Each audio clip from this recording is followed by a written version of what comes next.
स्त्री को भी हमारे यहाँ पर तपस्विनी बताया है।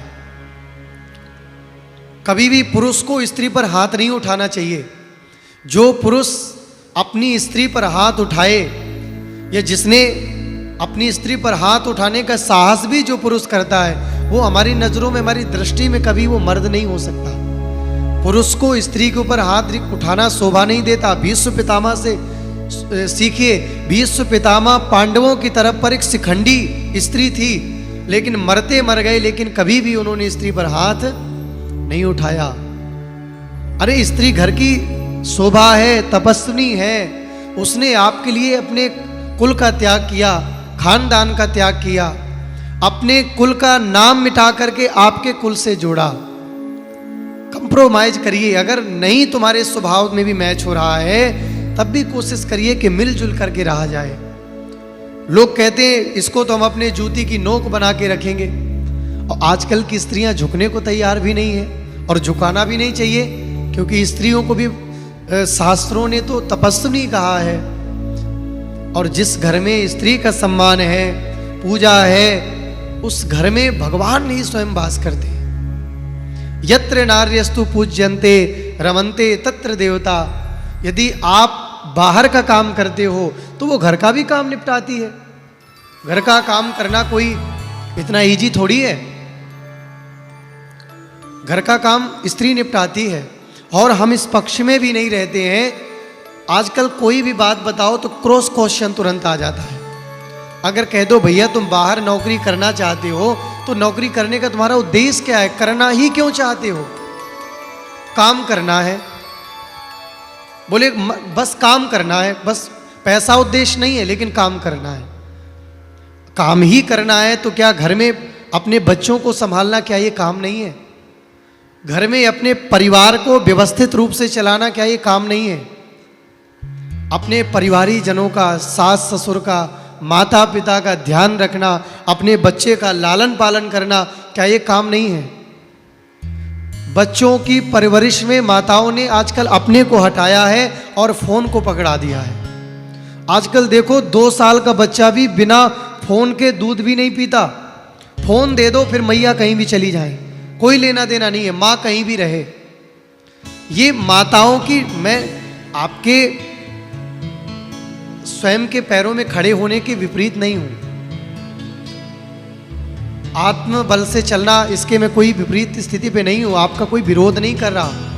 आप स्टेबल ना होइए, मैं ये भी नहीं कहता। लेकिन स्त्री का परम धर्म है परिवारी जनों का ध्यान रखना।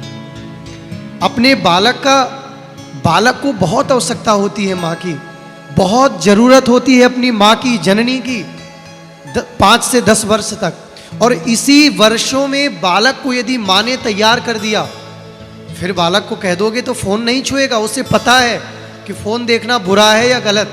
लेकिन इसी स्थिति पर मैं कहता हूँ 5-10 वर्ष जब प्रसव हो, माँ को जब जननी माँ जब बच्चे को जन्म दे, तो माँ को नौकरी इत्यादि छोड़ देनी चाहिए, घर में रहना चाहिए।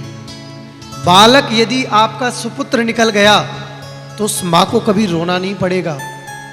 आज वही माँ बाप दुखी हैं जिन्होंने बच्चे को जन्म के समय अपना समय नहीं दिया।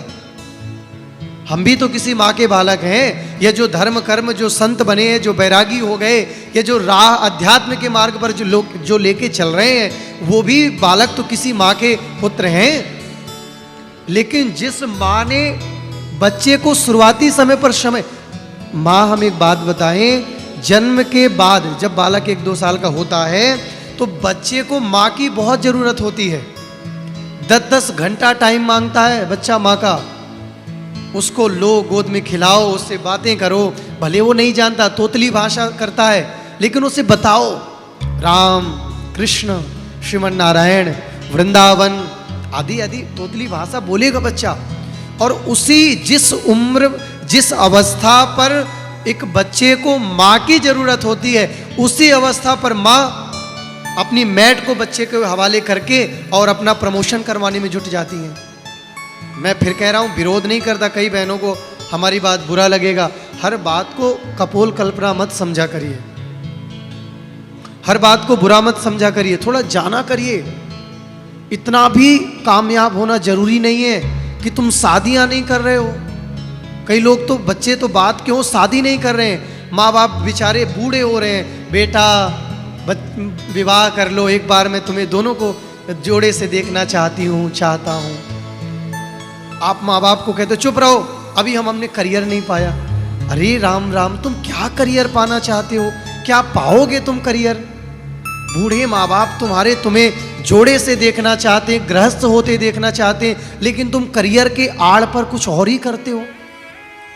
मैं नहीं मानता, बुरा मत मानना। फिर कहते हैं लेकिन आजकल ये जो भी समाज में घिनौनी हरकतें हो रही हैं, ये आजकल की हमारी बहन बेटियों को बहरूपिया बहुत पसंद आ रहे हैं, और बहरूपिया प्रमोशन का तुम्हें प्रलोभन दे करके तुम्हारा केवल और केवल शोषण करेंगे, न तुम्हारा कोई प्रमोशन करेंगे और न तुम्हें कोई कामयाब करेंगे, और एक दिन तुम्हारे हाथ पछतावे के सिवा कुछ नहीं लगेगा।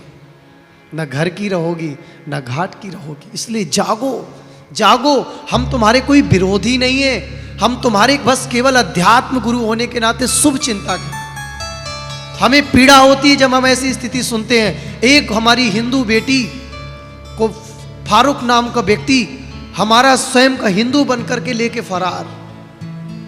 ये बड़े बड़े बहरूपिया समाज में घूमते हैं, बड़े बड़े जो प्रतिभाशाली लोग हैं उनके संग तुम्हारी अपनी फोटो खिंचा के तुमको अपने प्रलोभन में लेते हैं। देखो, मीडिएटर बन के आते हैं, यहाँ तुम्हारा प्रमोशन करवाऊंगा, यहाँ तुम्हारा ऑडिशन करवाऊंगा, तुम्हें इतना बड़ा बना दूंगा, लेकिन तुम उनके प्रलोभन पर आ जाते हो। और याद रखना, लालच बुरी भला है। राम और रावण की लड़ाई में एक बात सीखनी चाहिए। रावण के पास त्रिभुवन की संपदा थी, राम से ज्यादा वैभवशाली थे, उम्र में बड़े थे, विद्वान थे, भक्ति भोलेनाथ की अद्भुत भक्ति करते थे, 1 लखपूत 1.25 लाख नाती, लेकिन रावण ने अपने चरित्र को नहीं रावण बचा पाया, लेकिन राम अपने चरित्र को बचा ले गए। राम और रावण की लड़ाई से अगर कुछ सीखना है, रावण का वध क्यों हुआ? क्योंकि रावण के पास में खुद का चरित्र नहीं था। और राम को आज दुनिया क्यों पूजती है, रामो विग्रहवान धर्मा क्यों कहती है? क्योंकि राम का चरित्र सलामत है। इसलिए हमारी बहन बेटियों, अगर तुम्हारा चरित्र है, तुम्हें तुम्हारा प्रमोशन 10 साल बाद हो जाएगा, कामयाबी बाद में भी मिल जाएगी। चरित्र बचा लो, जिसका चरित्र है उसी का चित्र है। चरित्र यदि बच गया तो तुम्हारे बूढ़े माँ बाप को तुमसे हाथ नहीं जोड़ना पड़ेगा, शादी कर लो। अरे समय से गृहस्थ करो ना, 25 साल के बाद ब्रह्मचर्य आश्रम हमारा पूर्ण है, 26 साल शादी कर लो। 26 वर्ष में क्या विवाह के बाद करियर नहीं मिलता? अरे कितने नाम गिना दें, आज जो बड़े बड़े बिजनेसमैन, बड़े बड़े कितने लोगों का नाम दे जो बड़े बड़े साम्राज्यशाली बन गए हैं। अपनी लक्ष्मी है, स्त्री को लक्ष्मी कहा है। इसलिए स्त्री को ना तो प्रताड़ना दें, और स्त्री का भी परम धर्म है कि वो अपने पति को पूजे। और जो ऐसे लोग कहते हैं कि मेरे पैर की जूती है, हम विरोध करते हैं। आपकी पैर की जूती नहीं है। अगर आप बाहर काम करते तो बेचारी घर पर काम करती है, आपके बच्चे को जन्म देती है, आपके बच्चे की माँ बनती है, आपके कुल की वृद्धि करती है, आपका वंशवर्धन करती है, लालन पालन करती है, आपके माँ बाप की सेवा करती है। इसलिए नहीं, स्त्री पैर की जूती नहीं है। अरे स्त्री तो सिर का ताज है। लेकिन स्त्रियों को रामचरितमानस में भी बाबा ने कभी भी स्वतंत्र रहने को नहीं कहा है। अतिवृष्टि जिमि फूटहि क्यारी, जिमि स्वतंत्र भई बिगड़हि नारी। जैसे बहुत वृष्टि होने पर क्यारी फूट जाती है, ऐसे परम स्वतंत्र होने पर नारी बिगड़ती भी है। इसलिए नारी को स्वतंत्र कभी नहीं बताया। कपिल देव भगवान अपनी माता देवहूति को अंतिम जब वृद्ध अवस्था थी तो अपने देखभाल में उन्होंने रखा। हमारी कन्या जब तक कन्या रहें तब अपने पिता के देखभाल में रहें, और जब वो किसी की पत्नी बने तो पति के देखभाल में रहें, और जब वो अपने धीरे धीरे उनकी अवस्था ढल जाए तो अपने पुत्र की संरक्षणता में रहें। स्त्री को स्वतंत्र नहीं कहा। इसलिए आपसे जिस दिन ये भावना हम आज के समाज में, हिंदू सनातन वैदिक धर्म में ये भावना हो जाएगी कि कि समय से ब्रह्मचर्य को छोड़ के 25 तक ब्रह्मचर्य रहना है, 25 के बाद गृहस्थ होना है, फिर वानप्रस्थ की भी तैयारी करना है। तो आज जो भी भगवान ने जन्म सिद्ध वर्ण व्यवस्था बनाई है, जन्म सिद्ध जो अधिकार सबको दिए हैं, हमारे महाराज इस कलिकाल में ही महाराज सतयुग जैसी भावना आ जाएगी। इसलिए जागिए, अपने वैदिक सनातन धर्म को फॉलो करिए। वेद ही प्रमाण हैं, वेद ही हमारे श्रद्धा के विषय हैं, वेद ही हमें हर पग पग में नीति बताते हैं। अरे साइंस वालों की क्या कहें, साइंस ने तो हमारे डार्विन ने तो हमारे पूर्वज बंदरों को बता दिया, बंदर थे हमारे पूर्वज। लेकिन ये सरासर गलत है। जो साइंस लिखी डार्विन ने, वो जड़वाद को जो फैलाया, उसने केवल अनुमान को लगा करके उसने साइंस को लिखा, अनुमान ही तो लगाया। आप बताइए, पृथ्वी पर वैज्ञानिकों ने तो सूर्य का आकार थाली जितना माना है, लेकिन आप जाकर के देखिए इतना बड़ा सूर्य है कि पृथ्वी समा जाएगी। तारे छोटे छोटे दिखाई देते हैं, लेकिन देखो कितने बड़े तारे हैं। तो ये कोरा अनुमान है, कोरा, ये सत्यवत बात झूठी है कि साइंस तो महाराज अनुमान से लिखी गई है। लेकिन हमारे पूर्वज तो महाराज मनु जी हैं, बंदर की और संतान नहीं है। इसका प्रमाण वेदों में मिलता है। नारायण की हम सब संतान हैं, उन्हीं के अंश, इसलिए हम नर कहे जाते हैं। ईश्वर अंश जीव अविनाशी। इसलिए आज की इस फौरेवी माया जाल के चक्कर में इतने अंध नहीं होना है, अंधविश्वास में नहीं पड़ना है। समय पर गृहस्थ होइए, और गृहस्थ को चलाने के लिए दोनों पति पत्नियों में सहनशीलता का होना बहुत जरूरी है। आप दोनों पति पत्नी साइकिल के पहिया हो, अगर एक भी बिगड़ गया तो गृहस्थ नहीं चलेगा। अगर कुछ पत्नी कहती है तो पति को सहना चाहिए, और पति कह दे और पत्नी कुछ कहे तो पति को भी सहना चाहिए। सब थोड़ी देर का विषय है, थोड़ी देर बाद क्रोध शांत हो जाता है। गांठ लगा करके नहीं बैठना चाहिए।